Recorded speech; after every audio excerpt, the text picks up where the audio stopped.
Kuya, eto po ba yung papuntang Taft, Lasal? Hindi, doon ka sa kanto. Ha? It's kalayo. Hi mga sis and orbs, mga kabisyo! Si Malaya na Sydney. Kahibaw manggid ang kadaghanan no nga usa jud ko ka bisdak, Bisayang dako. But I recently relocated here in the capital city of the Philippines, Manila! Yes! Like everyone who comes and lives in a new place, daghan gitag masinating nga struggles, no? As in good. Kaya ngun ana magina ang life. Paet.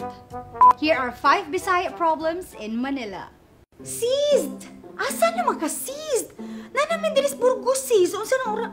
Umani ko gawa siya seized. Ganina namin diri asa ka dapit.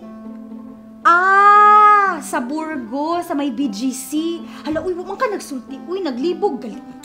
Galibog na jud ko nimo seized. Ay. Sorry. Gosh. Seized. Lahi ilang libog ng word diri, sis. Lahi sa binisay, sis. Oo, ito na nung sa tao diri. Za. Lahi na sa ilang libog, sis, ha? Ay, asa man ko pa doon, ani? Uy, nga, may number ilang mga jeep diri. Uy, ginuo ko. Muna baka ni? Kuya, hi, kanang... Muna siya padung sa Taft. Ay, sorry. Kuya, eto po ba yung papuntang Taft, Lasal? Hindi, doon ka sa kanto. Ha?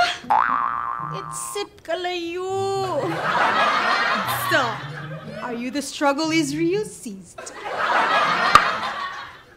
I was so excited because I'm gonna go to the High School of the Performing Arts. I mean, I was dying to be a serious actress. Anyway, it's the first day of acting class and we were in the auditorium and the teacher, Mr. Oh, wow! Di ba Bisaya ka? How come you really speak good English? So, nag-eskwela sa siguro kung parang sis no. Nag-TOEFL sa kusis, uy! Oh my God! I love Cebu. Ang ganda. You know what? Lechon, albual, or bandab, lechon na walang sauce. Diba? Bantayan Island. And oh my God, Sinulog Festival. Oo nga. Ang ganda din ni Malaya makarae.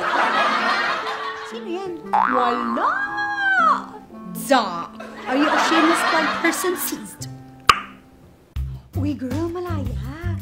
Di ba taga Cebu ka? Oo, bakit? Wala lang. Anong meron dun? Ha? May mall ba kayo dun? Paano ka nakapunta dito? Nagbarko ka ba? O may airport na kayo? May aeroplano na ba? May mall pala kayo. Sa may Ayala Mall pala dun. Wow! Developing na pala talaga yung Cebu, no? Why mo so Google na to, sis? Okay. Chill. Not everyone in Manila is like this, but these are real questions that we've been asked. The struggle is real, mga beshies. Pero the city is thriving and there's so many things to do. Maunang bisag, libog, usahay. I've learned to love Manila too. But of course, Cebu will always be in my heart. Maunang sa atong mga kabisyo, diha mga sis and orbs nga nagplano mo relocate diri sa Manila. Dapat tatagan nyo ang loob nyo, mga sis and orbs. Kay Bisaya.